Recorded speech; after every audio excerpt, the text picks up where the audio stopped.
Good morning, student. This is your science class for a revision class for chapter number 11, work and energy. Okay.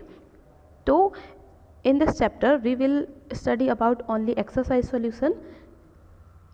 We can say exercise main question, main important, very important question we will discuss in this class. Okay. तो चलिए हम start करते हैं. तो हम सिर्फ इस video में सिर्फ वही क्वेश्चन हम डिस्कस करेंगे जो आपके लिए इम्पॉर्टेंट हैं, जो आपके एग्ज़ाम के बेस पर इम्पॉर्टेंट है, उन्हीं क्वेश्चन को हम डिस्कस करेंगे. ठीक है. तो सबसे पहले है आपका ये first question. A force of 7 Newton act on a object, the displacement is से 8 metre in the direction of force. Let us take it that the force act on the object through the displacement. What is the work done on this case? तो ये आपको क्या करना है, जो work done हो रहा है वो आपको फाइंड करना है. ठीक है. तो इसमें हमने बताया था फॉर्मूला आपका क्या होता है. वर्क जो है आपका फोर्स और डिस्प्लेसमेंट का जो है मल्टीप्लिकेशन होता है. ठीक है. मतलब आपका वर्क यानी कि W is equals to F into displacement means आपका S. ठीक है. तो इसके बेस पे आपके दो वैल्यू गिवन है, फोर्स दिया हुआ है और आपका क्या है, डिस्प्लेसमेंट दिया है. दोनों को मल्टीप्लाई करेंगे तो आपका वर्क आ जाएगा. और जो हम वर्क जो फाइंड करेंगे वो हम ऑलवेज किस में, जूल, जो यूनिट है जूल, उसमें ही हम कैलकुलेट करेंगे. ठीक है. तो ये आपका ये दिया है.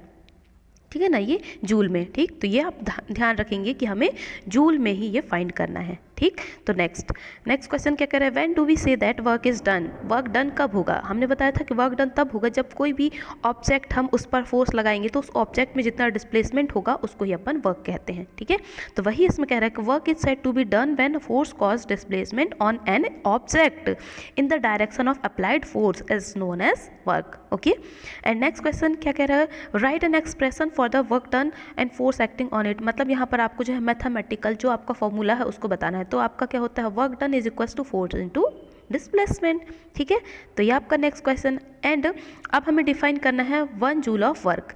तो 1 जूल ऑफ वर्क हम इसको डायरेक्ट हम क्या कह सकते हैं, when a force of 1 Newton cause on displacement of 1 meter in its own direction, then the work done is said to be 1 joule. Okay. मतलब हम क्या कह रहे हैं कि 1 न्यूटन का अगर हम किसी ऑब्जेक्ट पर फोर्स अप्लाई कर रहे हैं तो उस ऑब्जेक्ट में 1 मीटर का डिस्प्लेसमेंट होगा, तब हम उस ऑब्जेक्ट के थ्रू वर्क किए गए जो आपका वर्क डन हुआ है वो होगा 1 जूल. ठीक है. तो इसको हम इस तरह से हम कह सकते हैं. फिर नेक्स्ट है क्वेश्चन नंबर 4. ये क्या कह रहा है कि अ पेयर ऑफ बलूक एक्सर्ट फोर्स. ये आपका पेयर जो है मतलब बलूक कार्ड बैलगाड़ी जो है वो आपका 140 न्यूटन ये फोर्स एक्सर्ट कर रहा है. The field being plus 15 metre long. तो हमें यहाँ पर बताना है कि कितना वर्क डन यहाँ पर हो रहा है. ठीक है. तो यहाँ पर दोनों वैल्यू गिवन है, आपका फोर्स दिया हुआ है ना. मतलब ये फोर्स है ये F और ये जो है आपका ये डिस्प्लेसमेंट मतलब S. तो इन दोनों को मल्टीप्लाई करेंगे तो आपका जो आंसर जो आएगा वो हमेशा जूल में ही आएगा. ठीक है.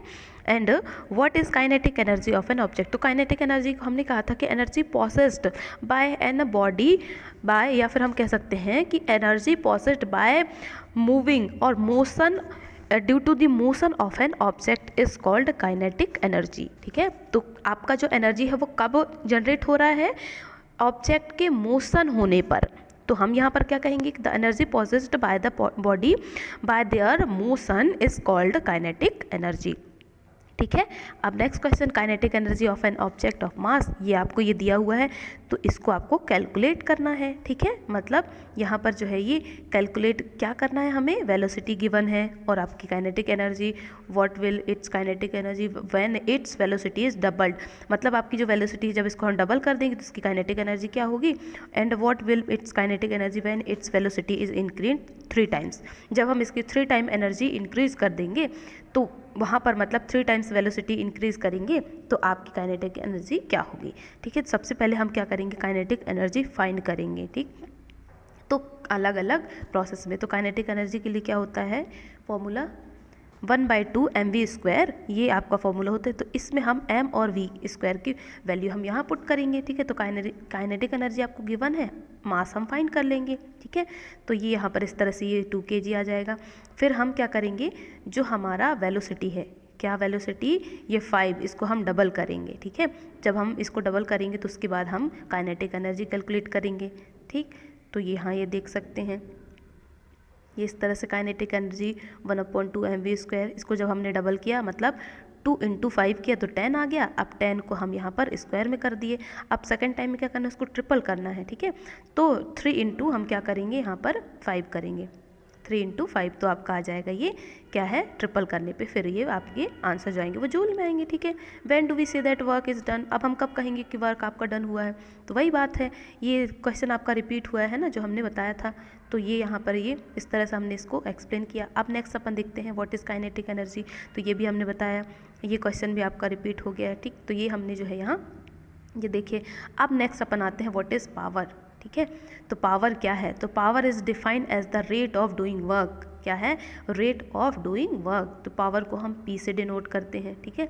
और इसको भी हम क्या करते हैं, पावर को जो है हम जूल से हम फाइंड करेंगे। तो यहाँ पर ये क्या कह रहा है, 1 वॉट ऑफ पावर, यानी कि किलो जूल जो होता है, इससे हम इसको इसकी यूनिट है, ठीक है। चलिए हम इसके आगे देखते हैं इसमें क्या कह रहे हैं। When a work of 1 joule is done in 1 second, 1 second में अगर 1 जूल का वर्क होता है तब हम उसको कहेंगे 1 वॉट का ये वर्क है, या फिर 1 वॉट का ये पावर यहाँ पर हो रहा है, ठीक है। तो किसको कहेंगे कि 1 जूल वर्क करने में अगर हमें 1 सेकेंड का टाइम लग रहा है तब हम उस पावर को ही हम कहेंगे यहाँ पर 1 वॉट का पावर ये हुआ है, ठीक है। तो पावर के लिए फॉर्मूला क्या होता है आपका, होता है power is equals to W यानी कि वर्क अपॉन टाइम, ठीक है। तो इस बेस पे हम जो है इसके लिए मैथमेटिकल क्वेश्चन सॉल्व कर सकते हैं, ठीक है। तो ये आपकी ये कुछ मैथमेटिकल क्वेश्चन है, इस बेस पे आप इसे कैलकुलेट कर सकते हैं। एंड एवरेज पावर भी आप ये आपकी ये कुछ इक्वेशंस हैं, है ना, इसको हम कैलकुलेट कर सकते हैं, ठीक है। तो ये हमने कुछ इंपॉर्टेंट क्वेश्चन देखे। अब आप जो है नेक्स्ट ये देख सकते हैं यहाँ पर battery light a bulb describe the energy changes involve in the process, मतलब हम जो है इसमें कुछ चेंजेस होते हैं एनर्जी में, वो इन्वॉल्व्स हैं, उसको हमें डिस्क्राइब करना है कि जो बल्ब है वो किस तरह से एनर्जी चेंज करती है, ठीक।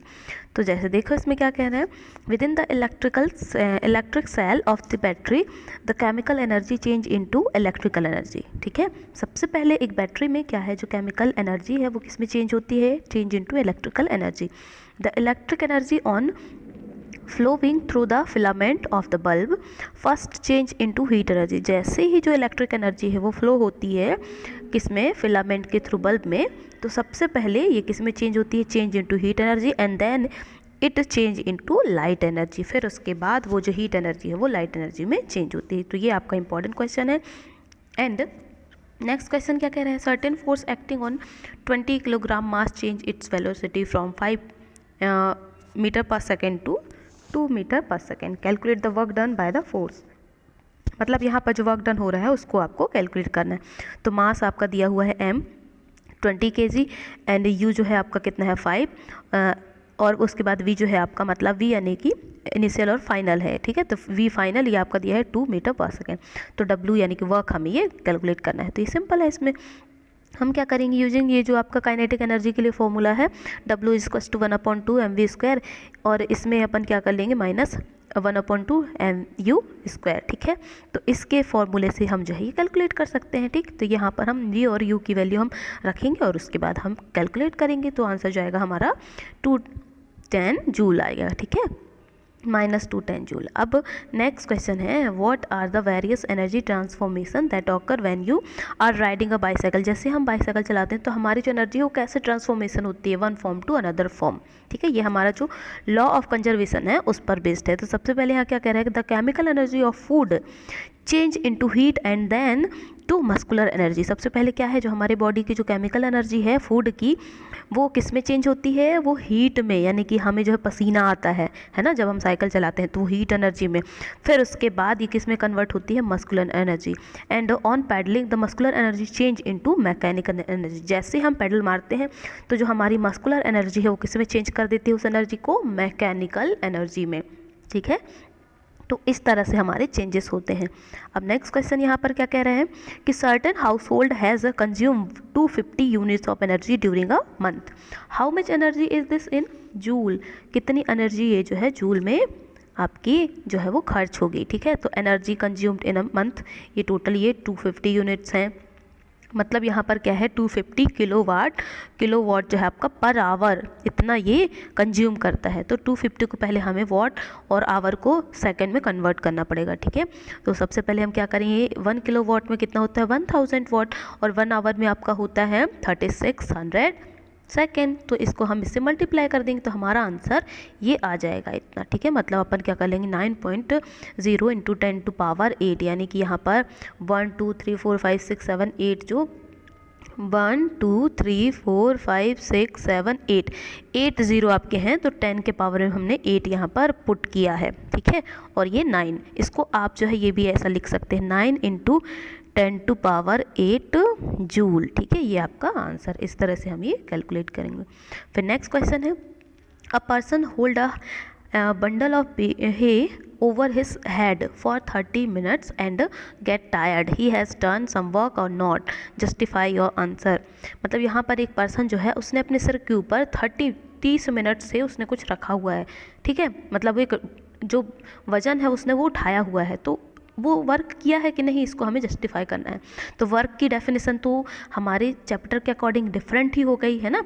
तो person does not do work because no displacement takes place in the direction of applied force, ठीक है। मतलब उस पर्सन के थ्रू कोई भी डिस्प्लेसमेंट नहीं किया गया है, इस वजह से वो उसने कोई भी काम नहीं किया है, ठीक है। तो यहाँ पर कोई वर्क नहीं हुआ है। And next question, an electric heater is rated 1500 watt, how much energy does it use in 10 hours, कितने 10 घंटे में वो कितनी एनर्जी यूज़ करती है, ठीक है। चलो ये पावर जो हमारा है वो हमें देखना है इसकी पावर कितनी है। तो P = W/T, तो W आपका क्या दिया हुआ है यहाँ पर, सॉरी यहाँ पर W हमें जो है कैलकुलेट करना है, ठीक है। और उसके बाद हमें पावर दिया हुआ है 1500 वाट, और उसके बाद है ये आपका टाइम, तो टाइम को हमें सेकंड में चेंज करना पड़ेगा, ठीक है। मतलब अगर टाइम को सेकंड में चेंज करेंगे तो ये हम यहाँ पर सेकंड में कर सकते हैं, पर ये यहाँ पर क्या कर रहे हैं, इसको वॉट को जो है बड़ी यूनिट किलो वॉट में की है, तो हमें इसे सेकंड में चेंज करने की ज़रूरत नहीं है, ठीक है। ये इस तरह से, ओके। तो ये आपका हो गया, ठीक। तो इस तरह से हमने ये पुट किया और आंसर आपका क्या आ जाएगा, दोनों को मल्टीप्लाई कर देंगे, सिंपल, ठीक। तो आपका आंसर आ जाएगा 15 किलोवाट आवर, है ना, ठीक है। मतलब 1 घंटे में वो जो है 15 किलोवाट जो है वो पावर की जो एनर्जी है वो कंज्यूम कर रहा है, प्लस इतना वर्क हो रहा है, ठीक है। ये आपका हो गया। Next, calculate the work required to be done to stop a car of 1500 kg moving at a velocity 60 km/h। मतलब यहाँ पर आपका मास दिया हुआ है और वेलोसिटी गिवन है, ठीक है। तो आपको क्या करना है यहाँ पर, कैलकुलेट रिक्वायर्ड वर्क, मतलब यहाँ पर क्या है, कार जो है मूव कर रही है, यानी कि आपको जो है काइनेटिक एनर्जी, जब कोई चीज़ मूव करे तो मूवमेंट या फिर कहें अपन मोशन से जो एनर्जी अराइज होती है उसको ही अपन कहते हैं काइनेटिक एनर्जी, ठीक है। तो काइनेटिक एनर्जी हमें यहाँ कैलकुलेट करना है, ठीक। तो देखिए यहाँ पर ये क्या कह रहे हैं, ये आपकी जो काइनेटिक एनर्जी है, ठीक, ये इसके लिए फॉर्मूला होता है काइनेटिक एनर्जी का 1/2 mv²। तो आपका जो वेलोसिटी गिवन है तो इसको हमें पहले मीटर पर सेकंड में चेंज करना पड़ेगा। तो 5/80 भी कर सकते हैं अपन, या फिर डायरेक्ट अपन क्या कर सकते हैं 60 × 1000/3600। तो ये 0 से 0 कैंसिल हो जाएगा, है ना। फिर उसके बाद ठीक ये कैंसिल हो जाएगा, 1 0 आपका रह जाएगा। फिर हम जो है हम क्या करेंगे यहाँ पर, ये आपका बन गया 600। इससे जब अपन 36 को यहाँ पर डिवाइड करेंगे तो हमारा आंसर क्या आएगा, यहाँ ये आपका आंसर इस तरह से हम इसको जब कैलकुलेट करेंगे या फिर डायरेक्ट हम इसको पुट कर सकते हैं इसमें, ठीक है। फिर ये आंसर आपका लास्ट में आ जाएगा 20.8 × 10⁴ जूल, ठीक है। ये आंसर हमारा आ गया। इस तरह से हम ये कैलकुलेट कर लेंगे। मतलब हमें जो है उस कार को स्टॉप करने के लिए जो काइनेटिक एनर्जी है वो कितना वर्क हमें करना पड़ेगा या हमें कितनी एनर्जी लगानी पड़ेगी, तो वो हम लगाएंगे 20.8 × 10⁴ जूल। ये इतना हम वहाँ पर एनर्जी लगाएंगे, ठीक है। तो ये हो गया आपका कंप्लीट। ये सारे जितने भी इंपॉर्टेंट क्वेश्चन थे वो हमने कवर कर दिए। अब इसके आगे जो है आप इसको प्रैक्टिस करिए, बार बार इसको रिवाइज़ करिए, पढ़िए, इसको लर्न कीजिए। जो कि आपके इंपॉर्टेंट क्वेश्चन है वो सारे हमने बता दिए। अब आपका काम है इसको लर्न करना, ठीक है। तो आज के लिए इतना ही। इसके आगे जो है हम नेक्स्ट क्लास में डिस्कस करेंगे, ठीक। Okay, thank you and have a good day.